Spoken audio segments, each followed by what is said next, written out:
feels like Christmas has come early for a change. New Pipercross panel filter for the CLK, and let's open it up and see what's inside. So, you get a few little stickers in with it, and it's well packaged, to be fair. I mean, this was a £27 air filter, so it's not bad. As you can see, it's foam.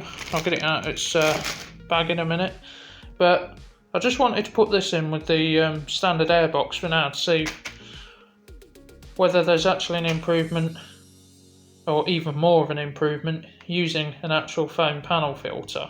So there we go, it's just a foam panel filter.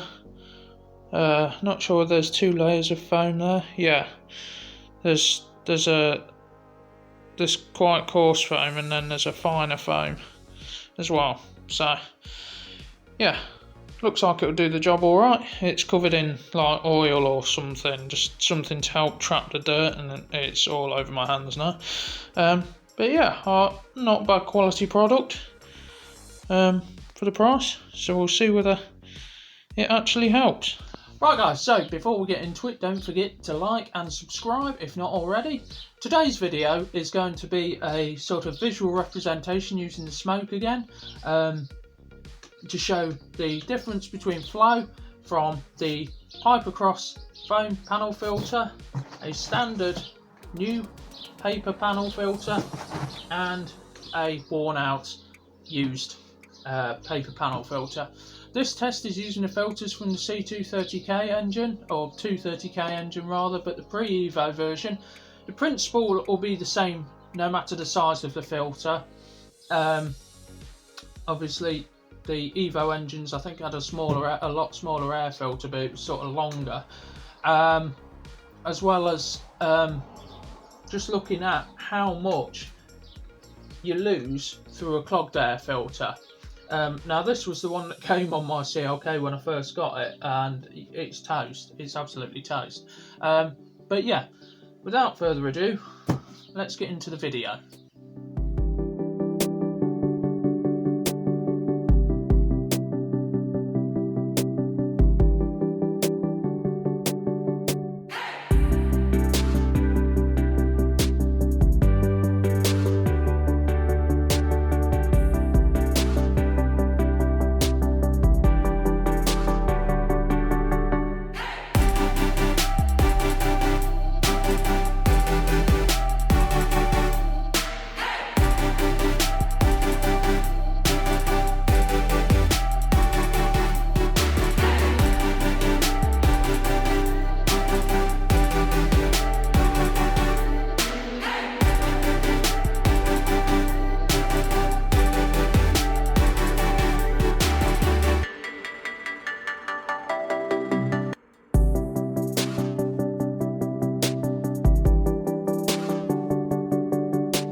So that's a standard one in there, just chilling.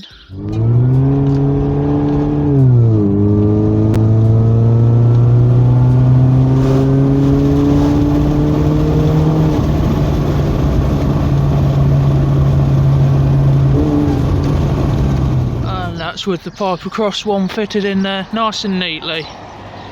Like I said, seems like a quality product. Right, so this will just be a noise comparison of how the supercharger sounds with the Pipercross air filter.